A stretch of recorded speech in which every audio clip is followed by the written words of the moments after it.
ក្នុងយុគនេះខ្ញុំអងគឺតែម្នាក់ឯងសែនកម្ដៅកំដែព្រោះតែឈឺរូបវាបើសង្ឃឹមថាពួកយើងនឹងអាចក្បែរគ្នាហើយស្រឡាញ់គ្នាជារៀងរហូតចង់ជួរូបអូនខ្លាំងណាស់តើធ្វើយ៉ាងណាទើបអាចក្បែរថ្លៃអោដួងច័ន្ទអើយដេញនាងរាំងឆ្ងាយម្លឹងម្លឹងដឹងទេថាខ្ញុំកំពុងនឹងនាង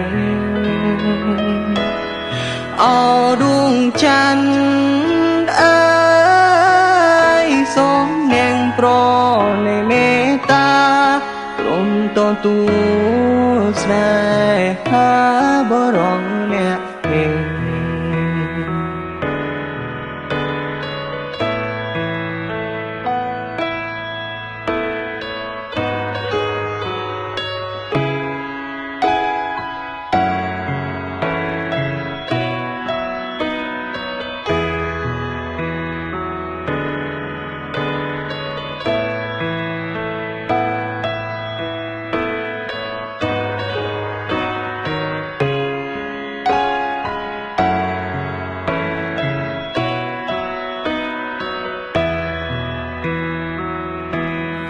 ចង់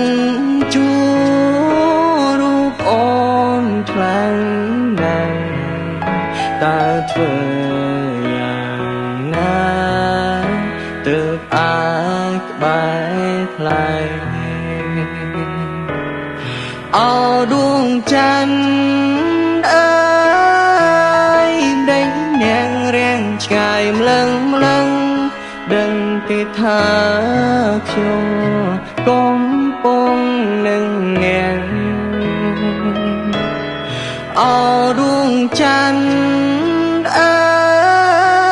យសូមនាងប្រណិមេត្តា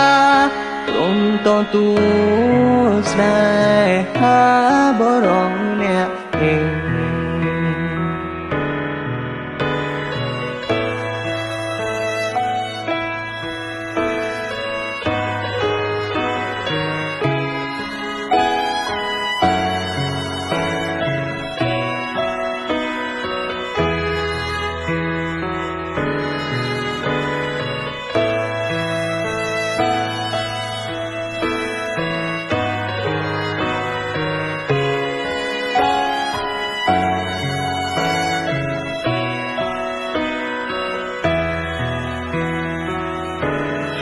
អោដួងច័ន្ទអើយដេញនាងរាំងឆ្ងាយម្លឹងម្លឹងដឹងទេថាខ្ញុំកំពុងនឹងនាងអោដួងច័ន្ទអើយសូមនាងប្រណិមេត្តាព្រមទទួលស្នេហា